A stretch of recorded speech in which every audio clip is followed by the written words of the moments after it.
I think we can get started. There might be some people that still might filter in, which is no problem. Welcome, everybody. I appreciate everybody taking the opportunity to spend some time with us tonight in regards to the presentation that we have here in front of you. Before we get into that, my name is CALE'S Rodriguez. I'm the Boys College Coordinator for the club. I started in this role June or July of last year and been going since, and will continue to do so. Prior to that, been with the club coaching dating back to 2017. On top of that, I've been doing college coaching since 2010. So going into my 14th year doing this, been at Division I for 7 years, Division III for 4 years, and junior college for 2 years. So a wide range of different experiences at the collegiate level. Maybe I'll check all the boxes at some point, who knows, but that's where I'm at currently. So we wanted to take this evening and provide some education, some insight, some guidance in terms of the college recruitment process as a whole. By no means are we going to be able to cover every aspect of college recruiting in just one session, but my goal for this evening is to at least lay a foundation, a framework that hopefully can provide you with some insight in terms of how to think about the process to start your own journey. And when I mean to you start your own journey, I mean the prospect. Obviously, parents are here and welcome, but ultimately, at the end of the day, it's about the prospect, which is the young gentlemen in this room and their journey in terms of pursuing playing college at the next level. So with that being said, all right, we've put together this PowerPoint. Some of this information maybe you've heard over some time, just being in the world of soccer, because it is a small world. Hopefully some new information, you pick up some things, and at the end we'll obviously do some Q&A. There will be more guidance and information provided along the way. Again, tonight was just to kind of lay a base, and then every case is a little bit different, and there might be certain questions that you have. No problem. We'll try to address as much information as we can, so you guys walk away feeling comfortable, feeling a little bit clear about what this all means, and hopefully give you an idea of like what this all entails. So with that being said, to my right here is Teddy CHRONOPOULOS. He's the director of the club, ECNL director of soccer.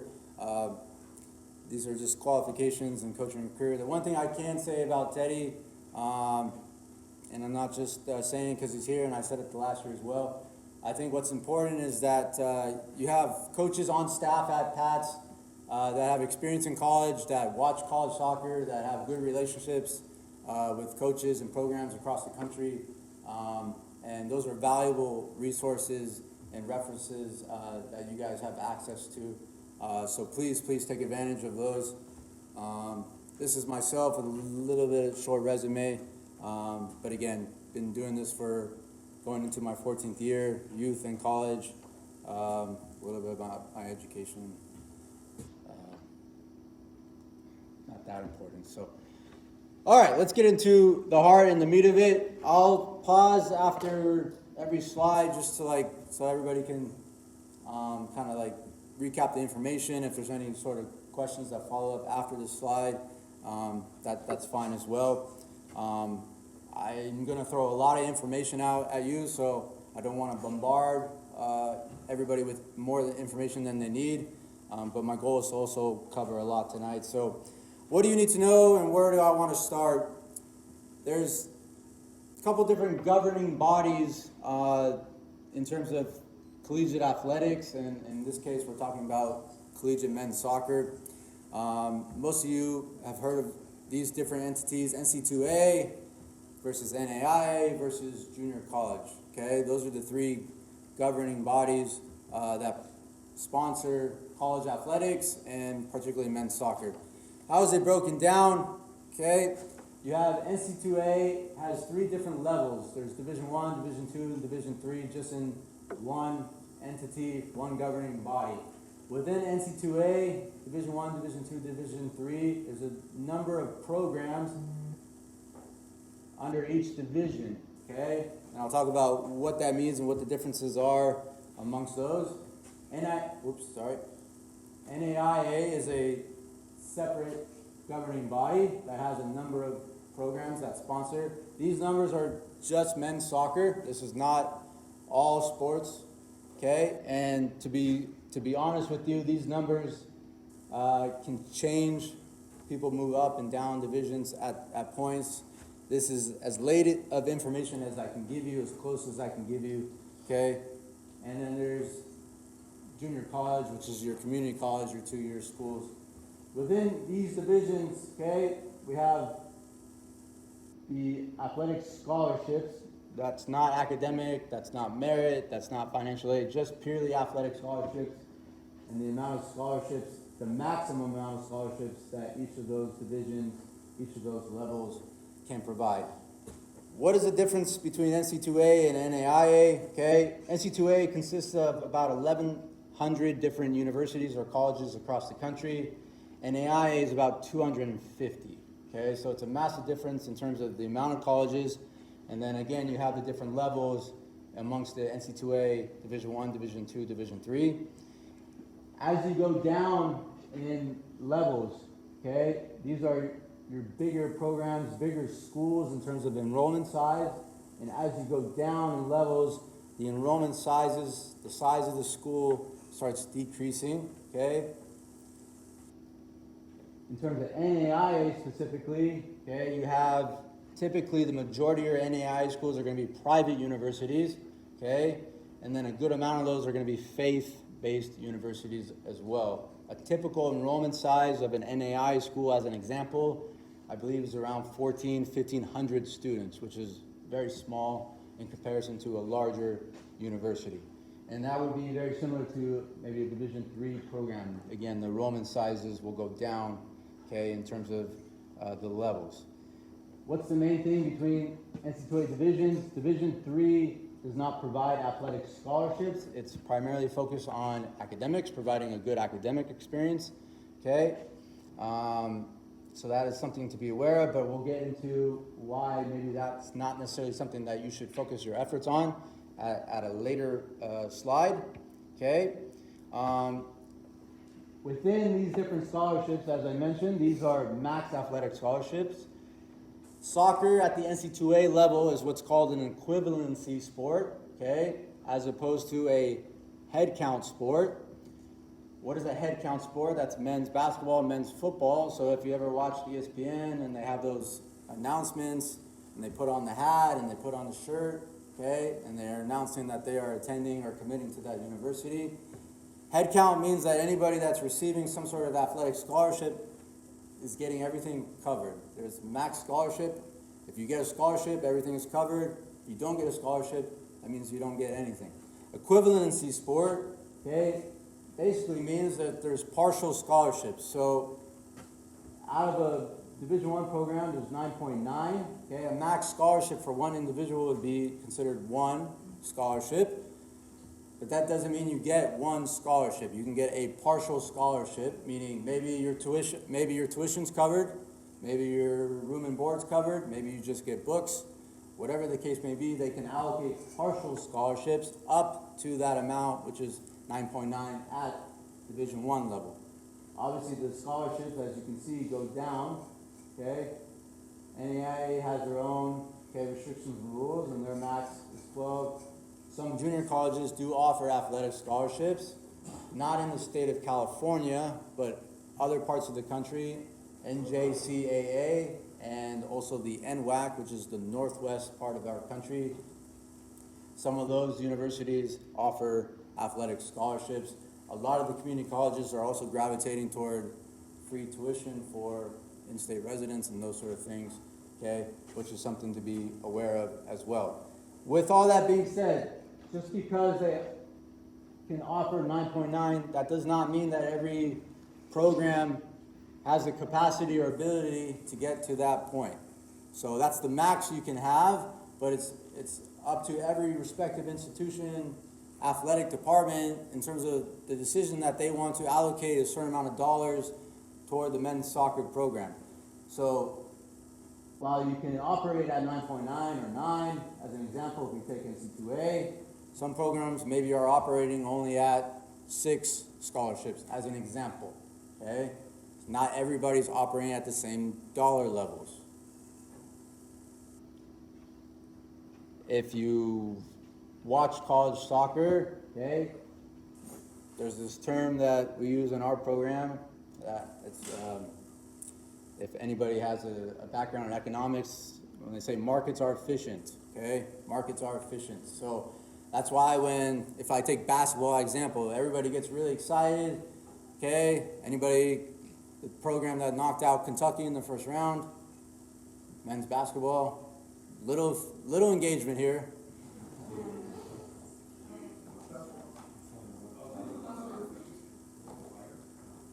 Anybody? There you go, very good. Oakland University, massive deal. Oakland University, and they came out with the memes, Twitter, all that good stuff. What Oakland University is operating at and what they allocated toward their program in comparison to Kentucky, massive difference. Okay, massive difference. But at the end of the day, markets are efficient, and when it's all said and done, the programs that are operating at these sort of levels, okay, will most likely be there when it's all said and done. It's just very normal, okay? If you look in world football, the best clubs in the world can buy the best players in the world because they're operating at a different level, and those are going to be the better programs. So same concept, but what do you need to take away from that? Just because they can operate at these levels doesn't mean that's what they not necessarily have the capacity to do. So hopefully that makes sense a little bit. There is different levels of competition, okay, amongst these different programs. Just because a program is NC2A Division I, typically people think that's the highest level of NC2A or collegiate soccer in our country. Generally speaking, that is accurate. With that being said, there are probably many Division II programs that are much more competitive and playing better football and better soccer and can probably beat a majority of Division I programs on a given day. And you can say the same thing about Division III. You can say the same thing about NAIA and junior college, okay? Just because a program is Division I doesn't necessarily mean that that's an elite program. There's different levels of programs within each division, okay? And we'll get to it at the very end, but the key is to find, and it's one of the criteria that we're going to talk about, finding a good fit in terms of stylistically and level for you that's going to be comfortable for you when it's all said and done in terms of finding the right program. So there's this notion that everybody wants to play Division I, okay, and my goal for this evening is to educate you on different levels and possibilities that are available to you and ultimately finding what's a good fit for you, and we'll talk about that in a little bit as well. So that is, okay, the different governing bodies and the differences and the details, okay, in terms of what's available to you in our great country. And I think one of the great things about our country is that, as you can see, if you add all these numbers, there's a ton of programs and a ton of opportunities, and the key is to find the right fit for you. So now we move on to recruiting rules. Okay, every governing body has their own restrictions, their own rules in terms of how they can operate in terms of recruitment. Okay, and these are general recruitment rules. You don't need to study this and know these dates by heart. That's not your job, that's not your objective, okay? But you should be aware of them, okay, because they could affect you, and it's good to know in the future. So go one by one. First one, no communication prior to June 15 after sophomore year. What does communication mean? You cannot have recruiting conversations typically with a prospect prior to June 15 after their sophomore year, meaning going into their junior year. Okay? The only information that you can receive from a college program or a college coach is non-recruiting materials. What is non-recruiting materials? That's information about ID camps, information about the school, general information, nothing about them liking you as a prospect, anything related in that manner, okay? With that being said, okay, that applies for Division I and Division II, NC2A. That does not apply for Division III and NAIA. There is no restrictions in regards to when those programs can start the recruitment process with you. With that being said, I don't know many Division III nor NAIA programs that would start the recruitment process that early with a prospect, just because, again, as I said, markets are efficient, so generally the process happens a little bit earlier with Division I programs, and then everything kind of filters down from there. But just something to be aware of, okay? No recruiting conversations during camps, okay, prior to June 15 after sophomore year. So same idea, you can still attend a camp, you can engage with coaches, you can obviously get feedback on the field in terms of a session, in terms of an exercise, but these are the rules. That doesn't mean everybody follows the rules, okay? So I'm just telling you the rules. You may have an experience in the future and somebody may, okay, bend the rules slightly, but I'm just providing the guidance, okay? They're technically not supposed to have any sort of recruitment conversation. Hey, Billy, I really like you, okay? Let's talk. Not supposed to happen unless you are entering your junior year after June 15. No official visits prior to August 1 before junior year, okay? That's June 15 for Division II and January 1st, okay, for Division III, so a little bit later for Division III, okay?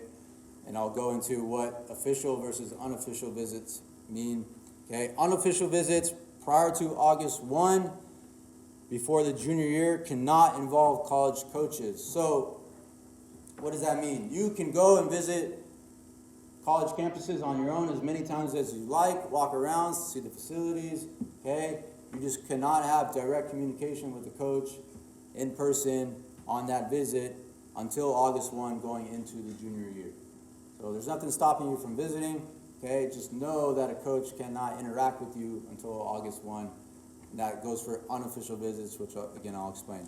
No restrictions for Division II nor Division III. So what is official versus unofficial?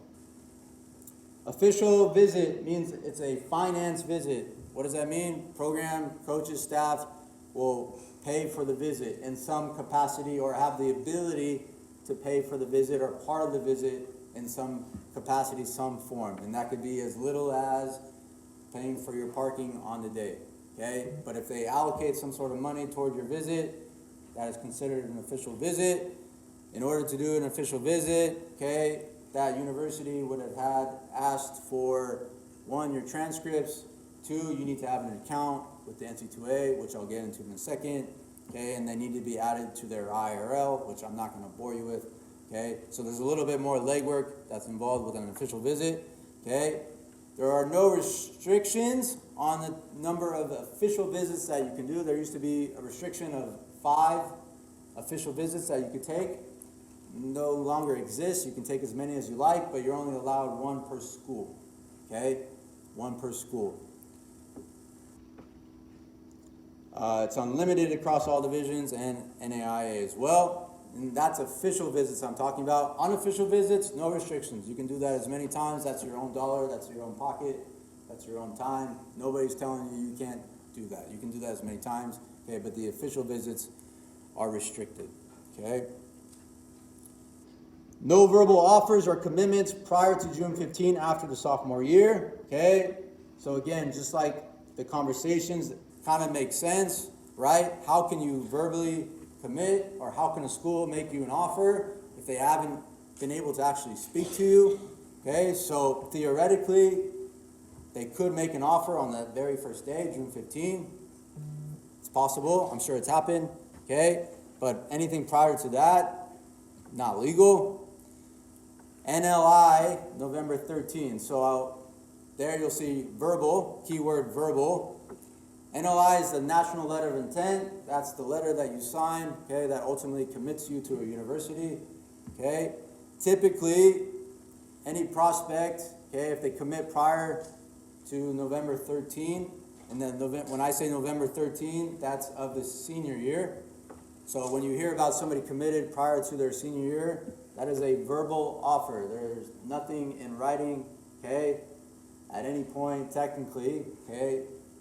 That is not binding by any means. So with that being said, I would not advise anybody to commit verbally to a program unless they are not 100%, 1,000,000% certain that that's where they want to be, okay? With that being said, you technically are not committed to a program or university until you've actually signed an NOI, which again, you cannot do until November 13. That date changes slightly depending on your graduation year. This November 13th date is for 2024, speaking. So, but typically it will happen in November. NOI constitutes, meaning you're only issued an NOI if you're receiving some sort of athletic aid. Anything that's not consisting of athletic aid, technically you're not allowed to give any sort of NOI offer. So anything without an NOI or an athletic scholarship, again, would just be verbal. You would not technically commit, even if there's no athletic scholarship. You would commit if you got admitted, submitted a deposit, enrolled in classes, those sort of things. No off-campus contact prior to August 1 before the junior year. It is permissible if you run into a coach, you say hello. Anything beyond a hello conversation is technically not legal, okay? Any sort of like off-campus visits, okay? Again, not allowed up until August 1. June 15th for Division II, so Division II sometimes has a little bit of an advantage. And then after the sophomore year, so Division III has a little bit bigger advantage. Again, I don't know how many Division III schools would technically try to pursue an off-campus contact that early in the recruitment process, but those are the general recruiting rules that everybody should be aware of. So with all that being said, there's nothing stopping or preventing you from reaching out and trying to make contact with coaches. You just need to know that depending on the level, okay, and depending on your graduation year, you may not get the response that you want, or you may get a response, but it may not pertain to the recruitment process. It may be general information. But you have the capacity and ability to reach out to coaches, contact them, inform them of who you are, where you're playing, okay, and all those good things, because you need to start the process at some point, okay? Do not, and we'll get into that, it's just because they cannot speak to you until June 15 does not mean you should wait until June 15 to start conversation, or at least start thinking about the process, which ultimately is my goal for this PowerPoint and education this evening. So you can reach out, you can try to email, call, text, all those things. If they pick up the phone, okay, you probably need to start with your graduation year, and they're supposed to tell you, sorry, I cannot speak to you at this time. Okay, so you maybe need to think about how you approach it, but you can reach out, establish emails, and send emails. And coaches are actively recruiting and watching, okay, early in the process before June 15. So we are not waiting till June 15 to start the recruitment process. We are trying to evaluate prospects so that when it gets to that point, that we know who we want to approach and start conversations with. So my point and my reasoning behind that is you need to start the process when you can, okay? And nothing's stopping you from reaching out to these coaches. Just know what the rules are and what the restrictions are, okay, in terms of responses. All right, eligibility, okay? I mentioned this a little bit earlier. Each governing body, meaning NC2A and NAIA, have what's called the Eligibility Center. You need to be eligible to play college athletics, okay? These are the two websites. This is information that we can provide later on, so don't feel like you need to jot this down or note this. The NC2A one is really funky for some reason, but that's what it is. What does eligibility mean? There's two criteria to be eligible, okay, to play NC2A. There's academics and there's amateurism. Academics, okay, there's generally speaking 3 different levels of eligibility. There's something called full qualifier, something called academic redshirt or partial qualifier, and there's something called non-qualifier. You want to strive to be a full qualifier, okay? Full qualifier means you are qualified to play NC2A Division 1, Division 2. I will add, Division 3 does not require you to have an NC2A account. You do not need to be registered with the NC2A to play Division 3 soccer, okay? Division 3, you just have to get into school and be admitted to the university. That's how you are eligible to play there. Division 1, Division 2, NC2A, you must have an NC2A account and be registered. Full qualifier, okay? So this is where when mom and dad ask you when you get home, how was school, how are your grades, this is where this matters, okay? I see some guys laughing because I know that's conversation happens, all right? Division 1, there's something called core courses, okay? You need to graduate with 16 core courses, 10 of those prior to the 7th semester, okay?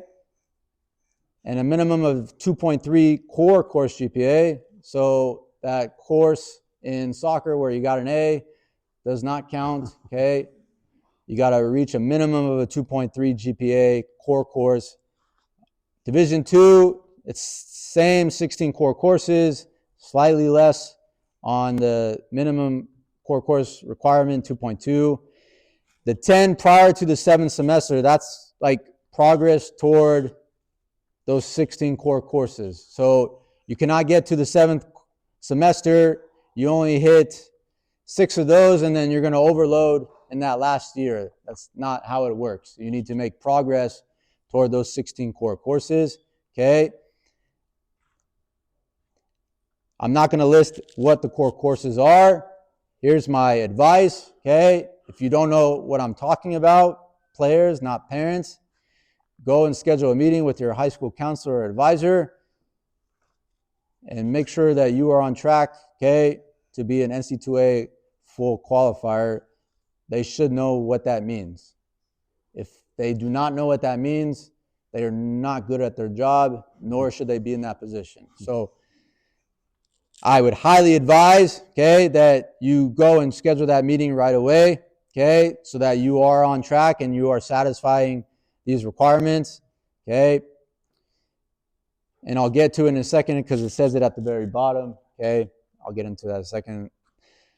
Academic redshirt partial qualifier. You didn't quite reach those requirements, okay? You got to 16 core courses. Maybe your GPA was slightly lower in the core course GPA, okay? You're not allowed to compete, meaning you cannot play in games, okay, during the first year as a partial qualifier or an academic redshirt. You can still train, you can still do practice. If you're lucky to receive an athletic scholarship, you can still get an athletic scholarship. You're just not allowed to compete until you demonstrate that you can do school. So that's academic redshirt, partial qualifier, okay? What's non-qualifier? Non-qualifier means you are not qualified. You are not eligible to play NC2A. You didn't meet the 16 core courses. Maybe you didn't do it in the timeline that's necessary. Maybe your GPA is not as high. Whatever the case may be, okay? NAIA has different restrictions, different rules. Very simple.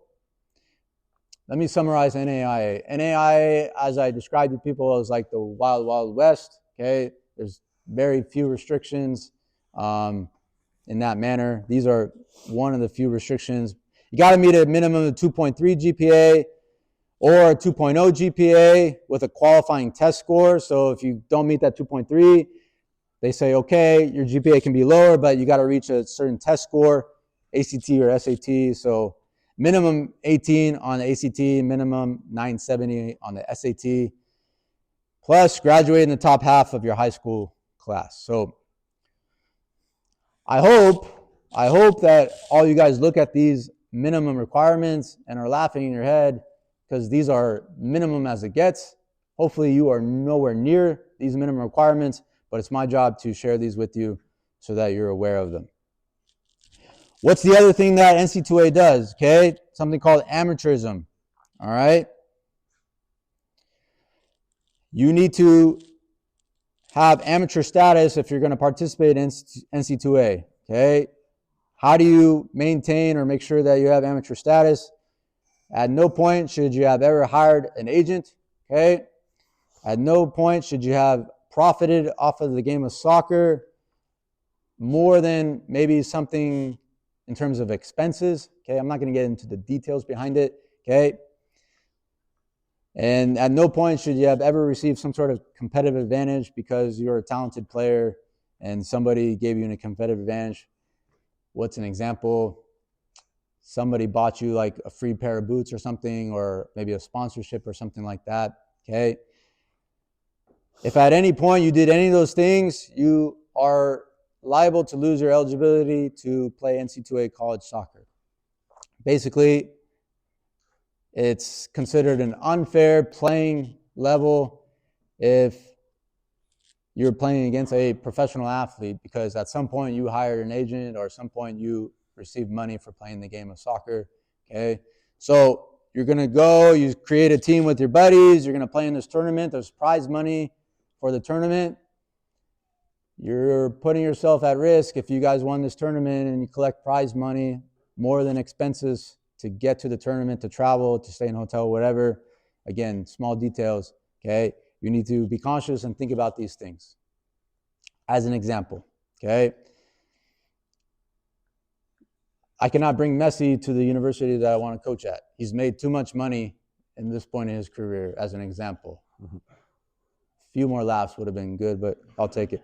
Okay, so eligibility, academics, amateurism. Check those boxes, you're good. NC2A and or NAIA, okay? As I mentioned, NAIA, a little bit Wild Wild West. I'm not sure that they're checking amateurism as much. So when you look at NAIA and even Division II, a lot of the times you'll have older players. So the rules are slightly different, okay? NAIA, sometimes you'll see, much, much older players, okay? So that's why, again, there's some wiggle room there. What's NC2A clock, okay? NC2A clock, basically NC2A determines, and that goes back to the age, you have a certain amount of years to play seasons. NC2A, you're allowed 4 seasons of competition, okay? You can play up to 4 seasons of competition. When does your clock start? Clock is a timeline in terms of when you can play those 4 seasons. When does your clock start? Your clock starts as soon as you trigger full-time status at the university. What's full-time status? 12 credits or more determines full-time status. Anything below 12 units, okay, or 12 credits is considered part-time, okay? As soon as you are enrolled in 12 units and you start that semester, you are considered full-time. Your clock has started, okay? You have five years to play 4 seasons of competition, okay? The only exception to that rule is if you have some sort of injury, okay? You would basically apply for a medical red shirt or medical waiver, and NC2A will typically grant you an additional year. Depends on how many games and how many minutes you participated in that year. Those are, hopefully nobody has to deal with that, but ultimately you have 5 years to play 4 seasons, okay? You could participate in your first year, maybe not the second year, and then finish out the remainder years. You could typically maybe not play the first year, and then you have the last 4 years to play 4 seasons, as an example, okay? Why is gap year below the NC2A clock? if you participate in a gap year, okay, you're delaying when your clock would essentially start. Gap year is becoming more and more popular. What is a gap year? Gap year, basically you graduated from high school, okay? You don't pursue college right away, okay? You want to take some time to mature. You want to take some time to develop as a player, as a person. You take a gap year, okay? Maybe you play another year of club soccer. Maybe, I don't know, you travel abroad, whatever the case may be, okay? And then you pursue college the following year. Your clock will not start, again, as long as you don't start 12 units or more. A lot of people will do credits in their gap year. My advice to them is, again, do the credits, gain some credits, maybe raise your grades, which is another reason why people do gap year. Maybe replace some grades, improve their GPA. Just don't go 12 or more units. You do not want to be in a gap year, be full-time, not playing college soccer, but your clock is started. You are wasting a year of participation, which is no bueno. Okay? All that being said, and that's why I put it at the very bottom, admission standards deadlines. So I mentioned all these minimum requirements. That does not mean that whatever respective university or program that you're interested in, that's what their standards or admission requirements are. Everybody obviously has their own admission requirements, their own admission standards. You need to meet whatever their requirements or standards are to get into that university. This is just to be eligible to play. This is the key. You got to get into school. Doesn't matter if you're eligible to play college soccer. You got to get into the school. Typically, if you get into the school, the majority will have satisfied those requirements. Typically. Okay? I told you guys there's a lot of information coming. So, identifying the right college.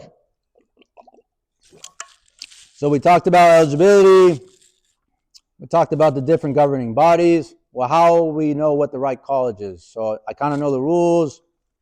I know what I need to do to be eligible. How do I figure out what's the right fit for me? Okay? This is a list that I've come up with. You may have your own criteria, your own factors. Okay? I would encourage everybody to come up with their own list of what's important to them. Okay? Because everybody's list will be different. You may really, really want to go to school. The colors are blue and yellow. He may want to go to school where the colors are red and blue. No problem. That's your decision. Okay? But you need to decide. These are general factors that I think are important that everybody should consider. Within those, you should prioritize what's important for you.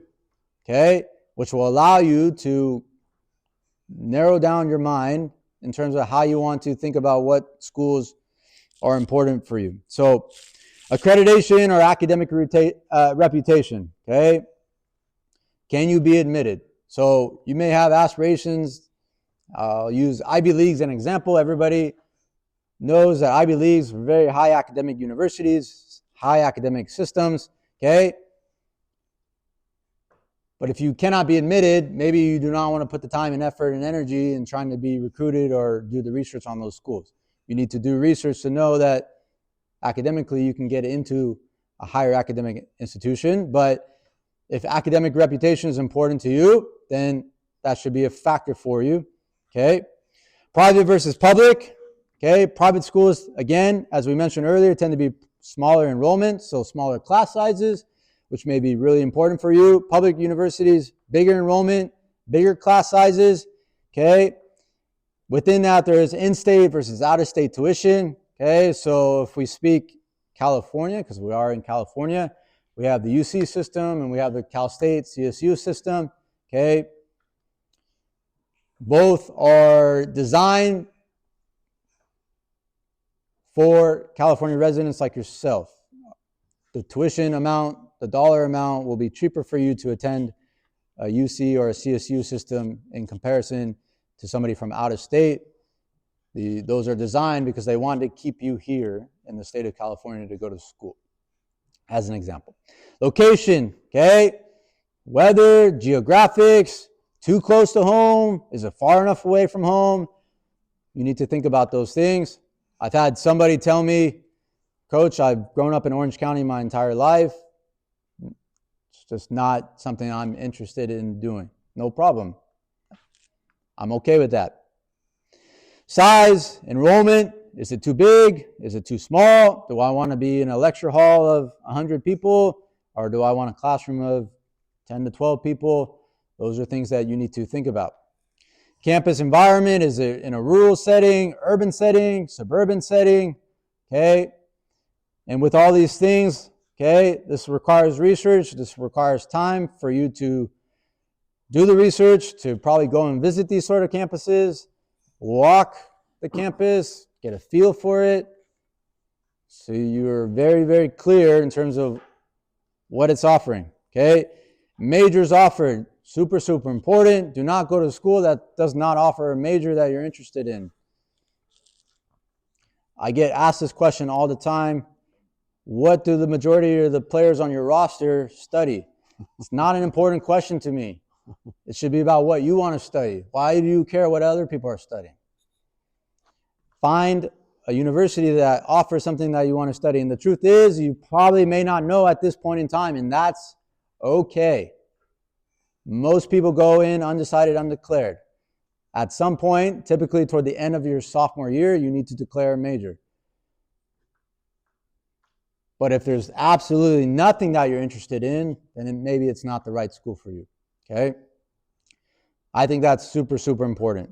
Because ultimately, you are there to get an education and get a degree. Level of play, okay? So now we get into like the football stuff, all right? Level of play. We spoke about Division I, Division II, Division III, NAIA, junior college, okay? How do I figure out what level of play I should be pursuing? We spoke about everybody wants to play Division I, all right? How do I really know, okay? I need to assess the market. Okay, what do I mean by assess the market? Well, I need to look at maybe some of my teammates or teams I played against and other guys that committed, okay? Oh, that guy committed to such and such university. And I need to look and say, oh, yeah, he's really good. I can see why he committed there, okay? And I need to evaluate and compare myself to that player, okay? I need to evaluate emails, okay, that I'm getting. You guys all talk, social media. Oh, I'm talking to so-and-so, yada, yada, yada. What kind of emails am I getting, okay? The market will determine kind of what level you should be looking at and playing at. So if I get a bunch of emails, June 15, I open my inbox, my email, and I get a bunch of emails from Division I, you're probably a pretty good player, okay? You don't get an email on June 15th. That doesn't mean that you're not a good player, okay? Maybe you got a bunch of emails from Division II. Maybe you don't get anything on June 15th. There's plenty of players that played Division I that did not get a single email on June 15th, okay? That does not mean that you cannot pursue that goal. But as you go through the process and you start communicating and you start seeing what players commit, and you start figuring out what kind of emails you're getting, okay? Then you kind of start to learn, okay, this is kind of like where I'm heading. On top of that, you need to speak to your coaches, okay? You need to speak to the guys that watch college soccer, that coach in college soccer, that can give you an honest assessment, okay? If you have any connections with athletes that are playing in different programs, relative, friends of your family, seek their advice. Maybe they've seen you play. Maybe they can offer insights. All right. Here's a big one. Go and watch games. Go and watch training, which I think a majority of people do not take advantage of, nor do in the process. Okay. You need to watch. You need to watch the level. You need to watch with your own eyes. If you can't do it in person, okay, everybody's streaming games these days. Everybody should have access. Okay, ESPN Plus, Pac-12 network. Well, Pac-12 no longer exists, but you have access to games.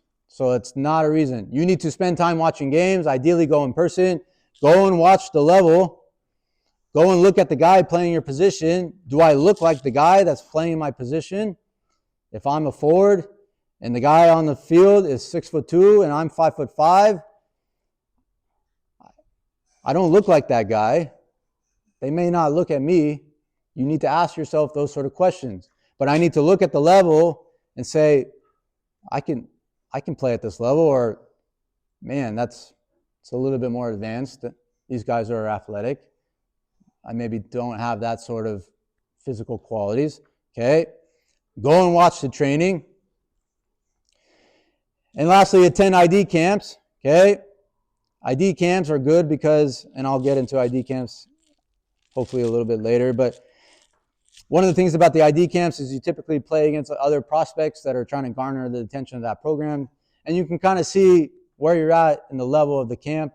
If you're one of the better players, how much is that coach like engaging with you, all right, and those sort of things. So you put all those things together and you kind of start to assess like, okay, where am I at? Where am I at in this thing? I mentioned game model and training environment. Okay, if the style of football is important to you, okay, then you need to consider that. How do I know what their game model is? How do I know what their vision of soccer is? Again, you need to go and watch, all right, and do some research.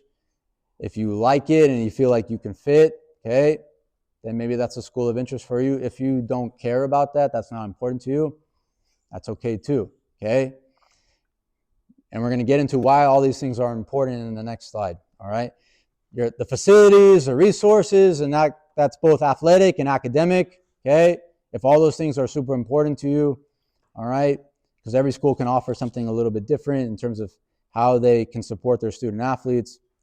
Potential to develop. All right. Do I want to play right away and just want to play, or does that coach develop players? Okay. Do they can push players to the next level?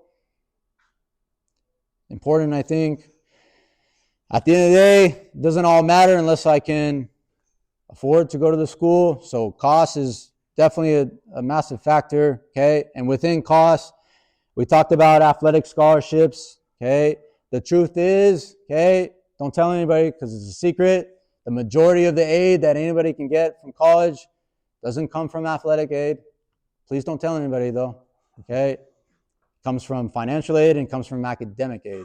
That's why, again, going back to the dinner table when your parents are asking you about your grades, that's why it's super important that you get the best grades that you possibly get, because it might help you afford your education. Because a lot of people can get academic aid for going to school. Schools want to bring smart people to their campus. How do they know you're smart? Your grades, your test scores, your extracurriculars, all those things. So do yourself a favor and get the best grades that you can, and I'll recap that at the very, very end, okay, in terms of why that's important. Financial aid, okay, I've sent some emails out for people that have been on the college prep list, and I'll send it out as people go along. There's something called FAFSA, okay. FAFSA is a free application for federal aid, okay. The good thing about our country is our country allocates resources, tax dollars. Our country wants you to get your education. And if you can't afford to get your education, then our country is going to try to provide aid so that you can. Okay? How do they do that? You got to submit a free application, which is called FAFSA, okay, in order to qualify, okay, for financial aid. You have to do that every year, okay? And they typically use 2 years prior tax information. This is for the parents. Simple math or formula, okay? The higher your income, probably the less financial aid you would get, and vice versa. That's the general formula for FAFSA. I believe that it's worthwhile to submit a FAFSA. You never know, okay? I think it's worthwhile to do it just in case, okay? And obviously grants, very similar to academic scholarships. And then loans. There's obviously loans you can take out. some loans, okay, I'm not going to get into details, but, there's loan repayment, and now their government's repaying back loans and all this stuff, but not for today, but there are ways to finance your education, okay, if you don't get the amount that you need via scholarships, via athletic, via academic, okay.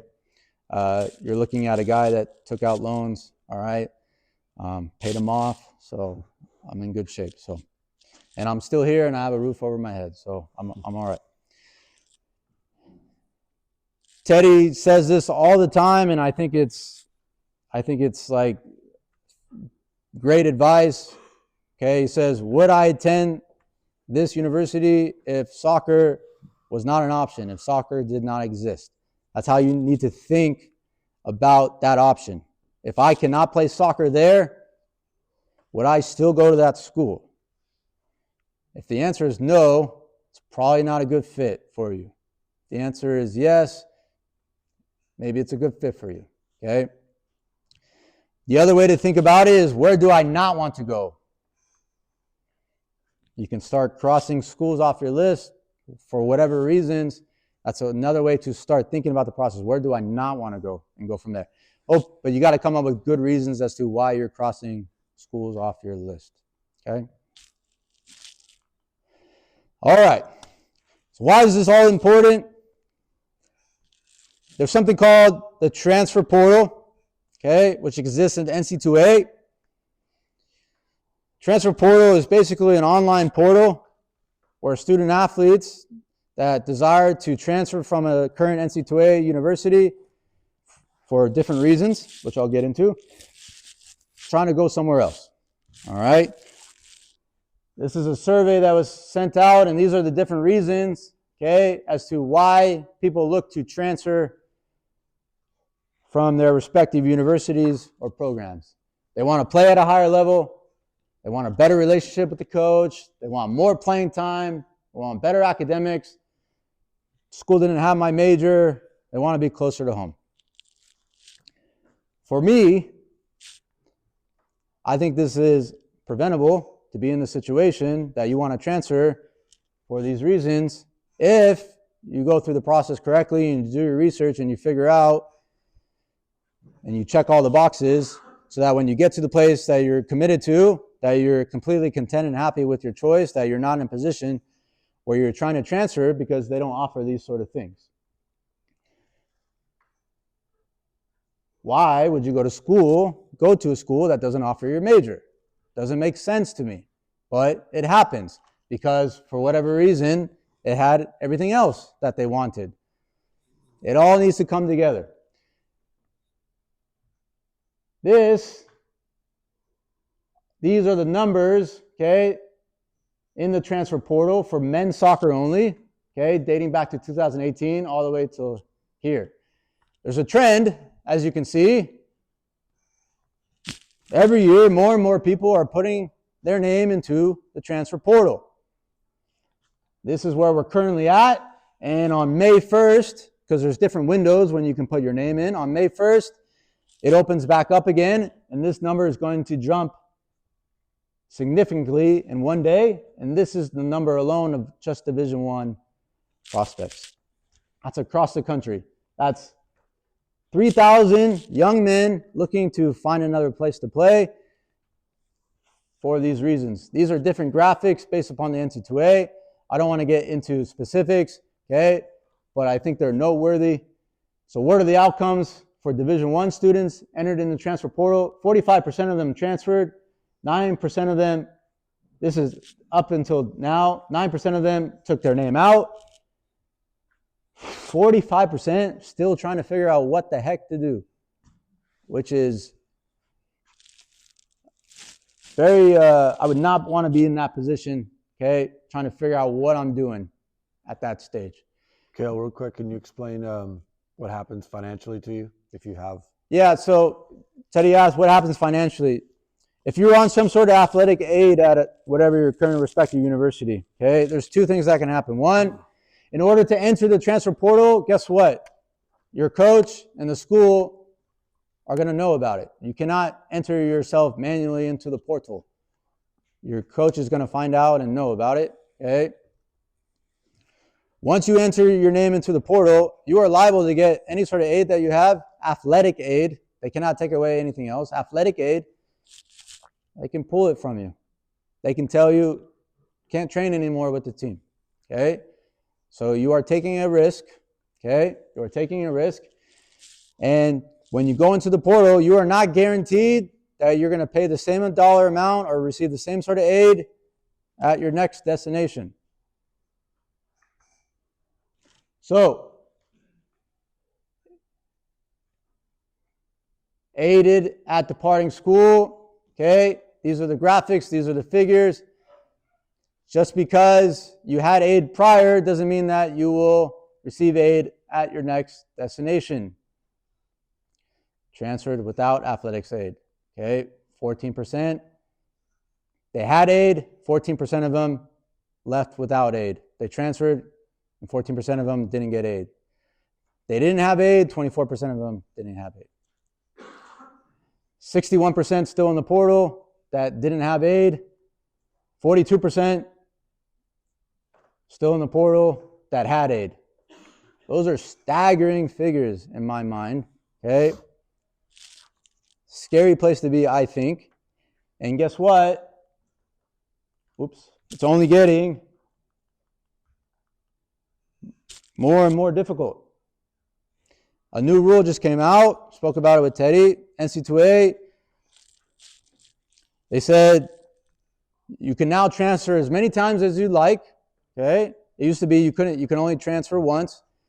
And now if you transfer, you do not have to sit out a year. It used to be you transferred and barring some sort of exception, you had to sit out a year. You can transfer as many times as you like. You do not have to sit it out a year as long as you have appropriate academic standing and you're making progress toward degree. You cannot transfer, and that's the other aspect to think about. There's something called progress toward degree. Okay, a school may not take you on because believe it or not all your credits transfer smoothly over. Okay, if you're not making a percentage of progress toward degree based upon your units, you may not be eligible, or a school may not take you. Okay, a UC to UC, typically your units transfer. It's very smooth. Okay, but if you transfer from a UC to a private or a private to a UC, they don't have to take all your credits. All right, and so at the end of the day, you got to meet progress toward degree. But what is all that being said? You don't have to sit. You can transfer many times. So what do you think people are doing these days? They get to the place, they don't like it, they jump ship, and they try to find the next place. And they keep jumping and jumping. I don't know if that's a great strategy, okay? So why do we have this slide? Why is this information important? You need to go through the process and do your research and check as many boxes and figure out what's important to you so that you don't get to this place where you're considering having to leave or transfer. Because it's not a good place to be in, I don't think. The grass is not always greener on the other side, as they say. Do the work now. Do the work now so that you find a good fit, that you're comfortable and happy and excited about, and see the process out. And if all these things are important to you, then figure out which ones can offer those, okay? That's a good fit for you. We have a checklist that's available on the website, so I know there's some younger players in here. There might be some olders. My rule of thumb, okay, it's never too early to start the process. It's never too late to start the process. It's never too early to start thinking about the process, okay? But we have checklists available, okay, in terms of what you should be thinking, what you should be doing as you start graduating and moving on from different years, okay, as you go through the process, okay?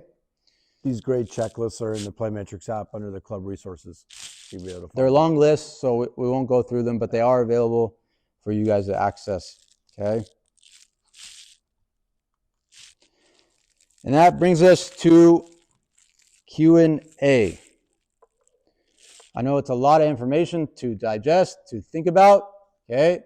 Want to give this time and opportunity.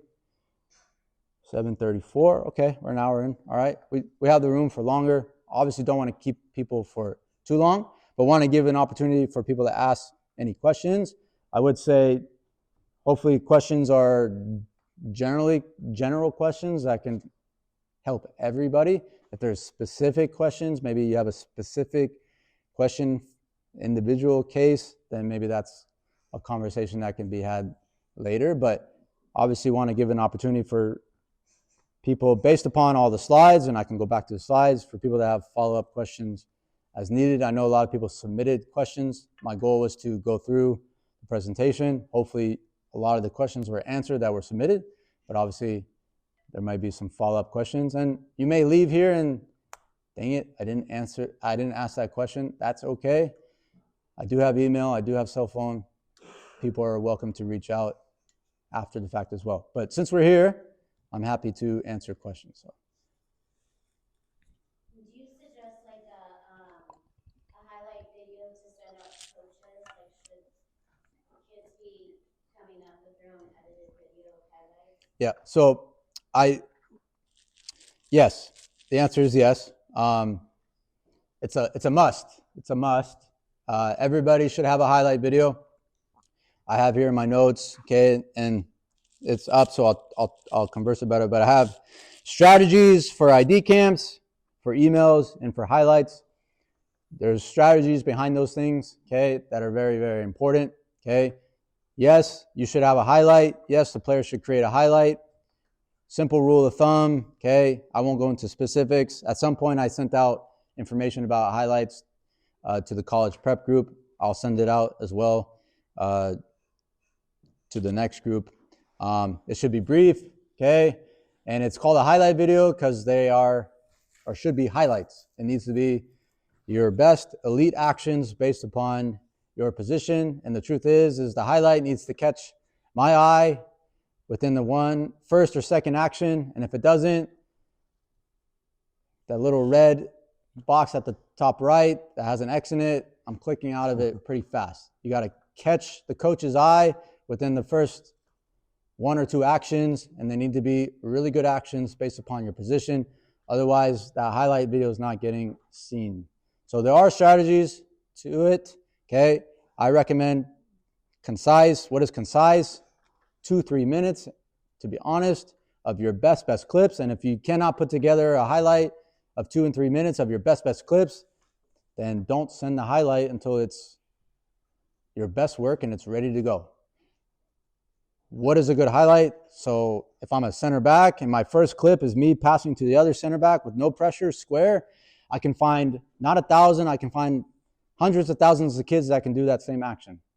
It needs to be a highlight. It needs to allow the coach to see that you can do something, okay, that a lot of people cannot do in your position, okay, or you can do it consistently well, all right? So I'm happy to provide more information because I think it is tailored to position specific as well, but I do think there are specific strategies. It's got to be clear. I got to know who the player is on the video. It's got to be from a good angle. All those things are super important. So you may be a legit player, but if it's field level and the camera's shaking, you know, it's not going to get seen, unfortunately, because there's a bunch of other emails that, you know, are coming in as well. So yes, if you have not created a highlight video, you need to create a highlight video. So for the guys, as we mentioned earlier, just because coaches cannot contact you until June 15 doesn't mean that you can't reach out, express your interest, send a highlight. What does the highlight do? The highlight starts interest or gains interest of that coach, of that program. So I look at a highlight, that player is interesting to me. I need to figure out a way to see that player. That's what the highlight does. If you are expecting anything beyond that, that's not the purpose of the highlight. It's not going to get you a roster spot. It's not going to get you a scholarship. It's just garnering interest of that program and that staff to gain their attention, to want to see you play in person. And it needs to do exactly that. And if it doesn't, it can do the flip. It can do the alternative. They can lose interest as well and maybe not want to see you So it's important that you do it well or to the best of your ability. Does that answer your question? Fantastic. Other questions? Which of these various sites that try and sell themselves are worth putting time and effort into?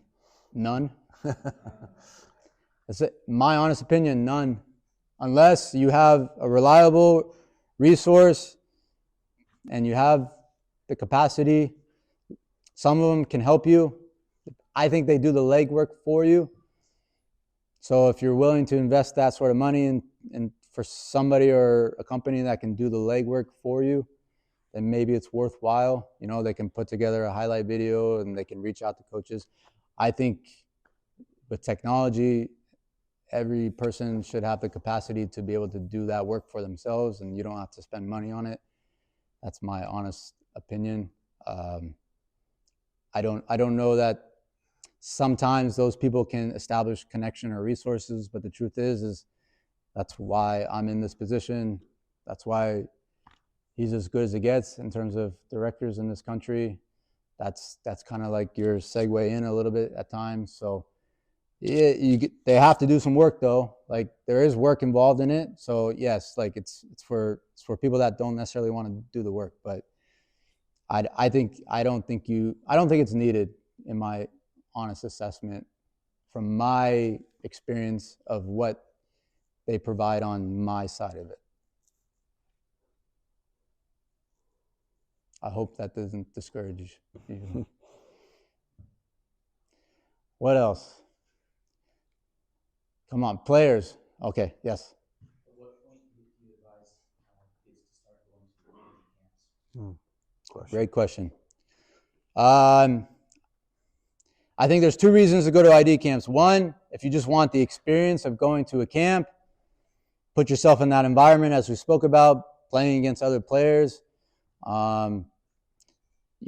competing and trying to garner attention of coaches and putting yourself in that environment where there's pressure of like, coach is watching me. I need to feel that a little bit. I want to experience the camp and just get my feet wet with it. And maybe it's a commuter camp, so I get to stay in the dorms and just experience that, be away from mom and dad for a day or two. There's benefits to that. I get to work with a college coach. So like there's that aspect. The other aspect is, okay, in my rule of thumb, based upon all your research, you need to identify some target schools of high priority schools that are on your list. And those are probably the camps that you should target because they can get pricey and it's time and money, right? It's time and money. So there are benefits to it. That's why I suggest, like, I have a rule of like top 3. Maybe you can afford to do 4 or 5, whatever the case may be. I think top 3, after you've done your research, you target those schools, you get in front of those coaches, okay? Because of your interest, then you really get to see like how those coaches operate in their environment, what are they looking for? And as I mentioned earlier, I have strategies in terms of how to approach ID camps because I think there's specific ways in terms of how to approach them, okay? At what age, to answer your specific question. So the recruitment process starts as early as sophomore year. So again, you can go as a freshman just to gain the experience. Sophomore year is when you like start thinking about the recruitment process and coaches are like really like at a higher level, at least starting to evaluate you. So maybe that summer going into the junior year is kind of like, if you haven't done a camp, maybe that's a good time. And then obviously anything after that, is you start narrowing down your list. You really want to target specific schools, but there's never too late to go to an ID camp either as well. So again, it just depends on what your reasoning is and what you're trying to get out of it. I will say, all right, so this will come up, so I'll just address it. Like there's these organizations, right, that run camps, okay? And they're going to advertise, the magic number is 50. So they're going to advertise 50 coaches at this camp. That means your recruitment chances are going to get multiplied by 50. It doesn't work that way, okay? There's no way that all 50 coaches can evaluate that camp, okay? Because I'm going to tell you at that camp there's going to be over 200 kids, okay? And it's physically not possible, okay? You think about 11v11, that's 22 players. Well, think about how many more fields are needed, okay, for the rest of the camp. You physically cannot be present at every field. So that's one. Two, typically you're given a group at those sort of camps. You got to evaluate a group of players at those camps. And guess what? My attention and my focus is all on evaluating only the guys in my group. So that means I'm not focusing on anybody else besides the guys in my group, because I got to give an eval at the end of the day. So I do not recommend those camps. I do not think that your recruitment chances are going to get multiplied by participating in those environments. There are some other camps, outside organizations that I think do a good job, all right? So I can't say that they all are like that, but at the end of the day, it is a business. Even camps that we run at our university, you know, it is a business, okay? But everybody runs camps a little bit differently. So the truth is about those like bigger camps, a lot of the times the coaches in attendance are coaches that are not making decisions on recruiting. I've even done a camp. I told Teddy the other day, I've done a camp. They advertised the coach from the program. It was actually a coach from the women's staff. It's sad to me, but that's the reality. So that's why, like, some of the guys in this room I know, college ID sessions. We've done some college ID sessions here with the club. I've worked really hard to bring head coaches to the ID sessions, because it's very, very difficult to get a head coach out to an ID camp. All right, typically those ID camps are run by assistant coaches or volunteer coaches that are trying to put a little bit more money in their pocket because they're not getting paid by the university. So that's just like, that's the money part of it. So again, you want to be strategic about which camps you're looking at, and that's why I say top 3. It's probably maybe worth it, you know, just because that's where you really want to focus your attention. So it's a long-winded answer, but hopefully that's answers your question a little bit. Players, come on, players. I was going to say it at the end, but I'll say it now. Okay, and I know parents are here, and that's important, but the process needs to be driven not by the parents. It needs to be driven by these young men in the room. Okay, your sons. You are the ones that are going to college and playing in college, not your parents. You need to drive the process. You need to own the process. It's your life. It's your journey. If your parents are going to drive the process, I promise you, even if you get there, it's going to be very challenging for you because you never took ownership of the process. Don't let anybody else determine your process or drive the process for you, because you will not get the results that you want. That's my 2 cents on that. So that's why I'm poking at the players right now to hopefully come up with some questions. Yes, Clayton.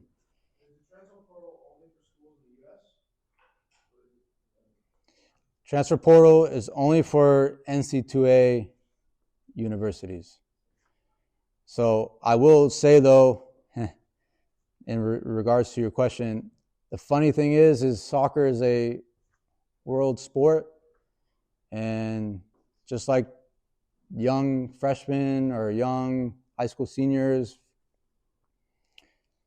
just like people trying to transfer from other colleges, there's tons of young men all over the world that are wanting to be in America pursuing a college education, and it makes it, unfortunately, that much more challenging. So not to mention people trying to transfer from NAI and those sort of things. So it's a world sport. It's one of the few sports that has to necessarily deal with internationals, but you are competing not only against other California players, other players from out of state. It's a world sport. And there's a lot of internationals that would love, that are dying to get an education in America. That's a dream. So So it is challenging. It is challenging. That's why I think finding the right fit is important. And that's why we're trying to provide some education so you guys can start thinking about the process and do it well. What else? I will provide more information on the strategies that I mentioned for the ID camps, for the emails, and for the highlights so that everybody has that as well. But if you want me to touch on that, I can. Yes? Where can we find all the other information to see ourselves? Are we going to send the PowerPoint? Or? Yeah, we'll send it. We'll send the We'll PowerPoint. add some stuff like to it as well. I think our guy Ivan here is recording everything. I'm mic'd up, so hopefully everything comes through okay. But we'll send out the PowerPoint. We'll send out all this information so that you have it. And obviously you have opportunities to follow up as well. So again, I know it's a ton of information, and the funny thing is there's more information as well, but I don't want to put anybody to sleep. So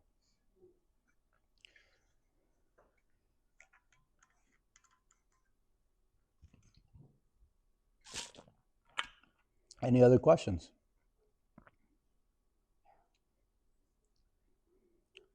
I'll say something, Chris.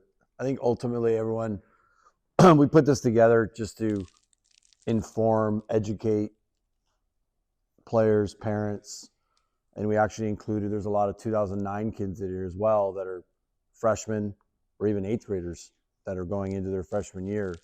So I think the importance was just to really get out in front of this and not wait till your senior year or even your junior year, because next thing you know, you're a junior, senior, it's fast. And next thing you know, you're catching up. And now I got to take this AP class and this AP class. And we all know how with this society, with the phones and the social media and the pressure and the school and the extracurricular activities with soccer, and we know how this all can pile up fast. So we're really just trying to educate everyone early and often and provide you with tons of information. It's better for more information than no information.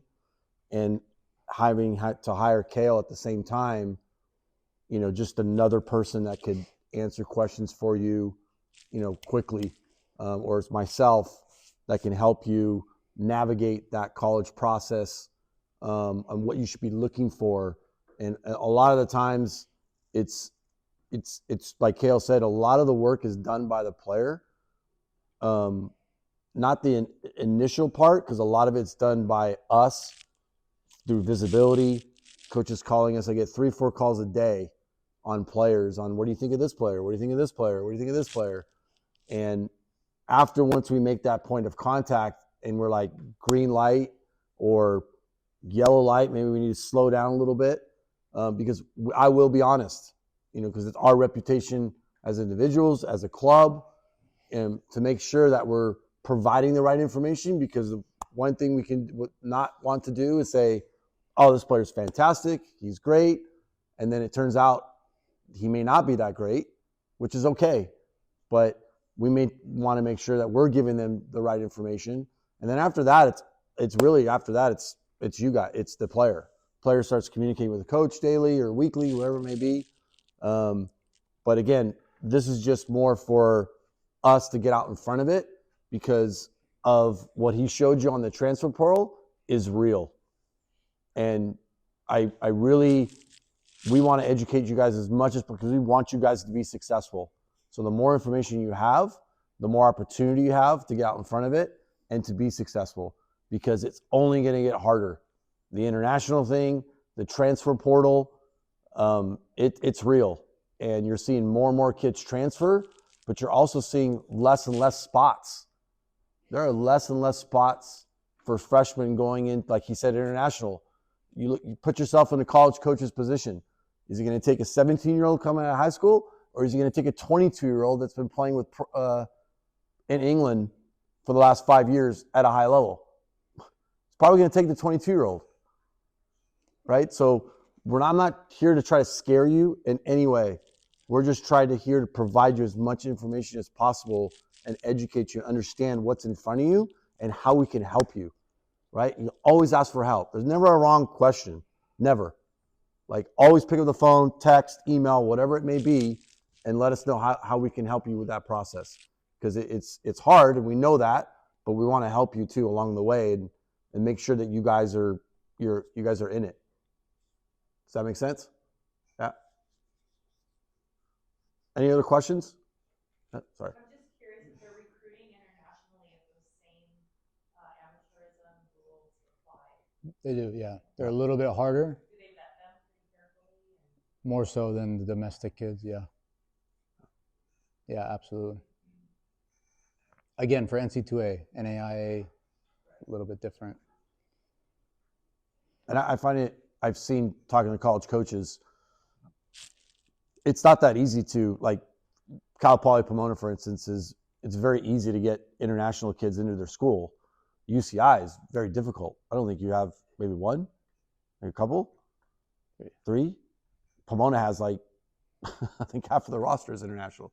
So then you have NAI schools that have tons of internet because it's easier to get them into their school. So some schools are a lot more difficult to get into than others.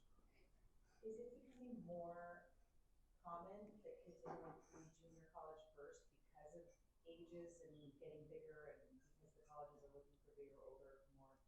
Yes, I mean, I don't have statistics per se, but yeah, that's why the gap year is becoming more common. Maybe junior college, it gives you an opportunity to play, but keep developing, save some money, build up some credits, and then transfer. At the end of the day, you still get the same degree if you graduate from that 4-year, even if you only went there for 2-3 years. Sometimes you can play 1 year junior college and then transfer if you're a qualifier. If you're a non-qualifier, you got to get your AA degree. But yeah, at the end of the day, you still get that degree, the same degree that the person that was there for 4 years. You probably spent half the money, depending on how much scholarship dollars you get. Obviously, you wouldn't get to play there for 4 years or however long, but that's definitely an avenue as well. But I think that's all. Again, that's why it's super important that you find the right fit. So if I'll summarize, okay, it's never too early, it's never too late to start thinking about the process. Everybody's journey is a little bit different. Okay, your journey may be different. People get wrapped up in, oh, this guy's getting this sort of email. This guy committed there. I need to be committed.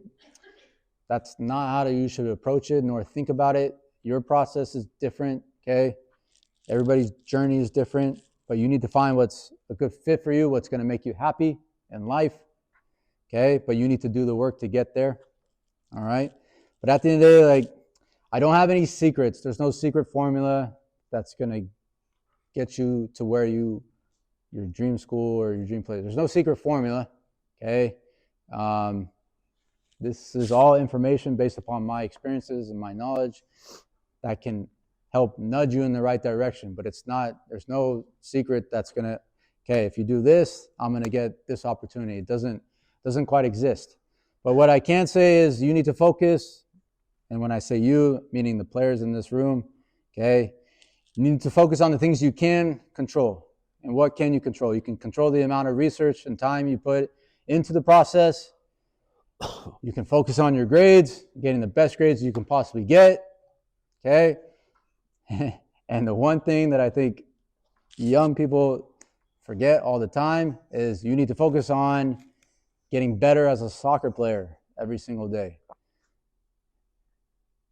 What you are now is not what you're going to be when you enter college, and that's not what the coach is evaluating. They're evaluating your upside and what they think you can be. Not even when you become 18 years old. They're thinking about what you can be when you get to 19, 20, 21 years old. Control this aspect of getting better, okay, so that when you do have that opportunity to play in front of the coach that you have interest in, that guess what? You're ready for the moment and you perform well. That's kind of how it works. You want to gain an opportunity, you want to garner interest, perform well when you have the opportunity, get better so you can perform well when you do have the opportunity. Be intentional about your training every single day so that you can keep progressing as a player, so that you can garner the interest that you want. And whatever comes out of that is what comes out of it. But at least you go into it knowing that you did everything that you possibly could. You did everything that you can in terms of your controllables to get to where you want to be, and hopefully it results in something that you are excited about. That's the truth. I'll put my hand up. I had aspirations to go to Stanford, UCLA. You probably heard that many times. I wanted to go to Stanford or UCLA. That was my dream. I played Division III soccer. I'm not afraid to tell people that. I had a big time experience. Started and played all 4 years. Went to the national tournament 3 years. Do not regret one single thing, maybe my loans, but that's about it. I do not care that I tell people I played Division III soccer. So what? I was just not a great athlete. Whatever. I had a great experience.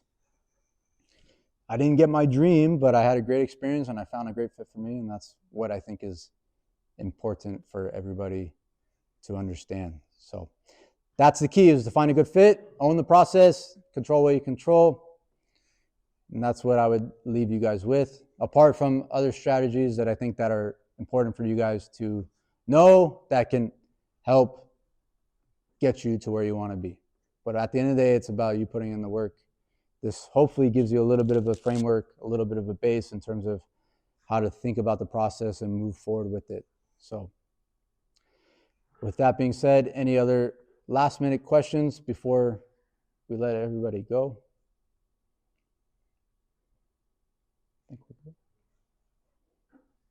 I didn't put anybody to sleep, I think, so I think we're good. All right. Cool. Thank you, everyone. Thank you, everybody.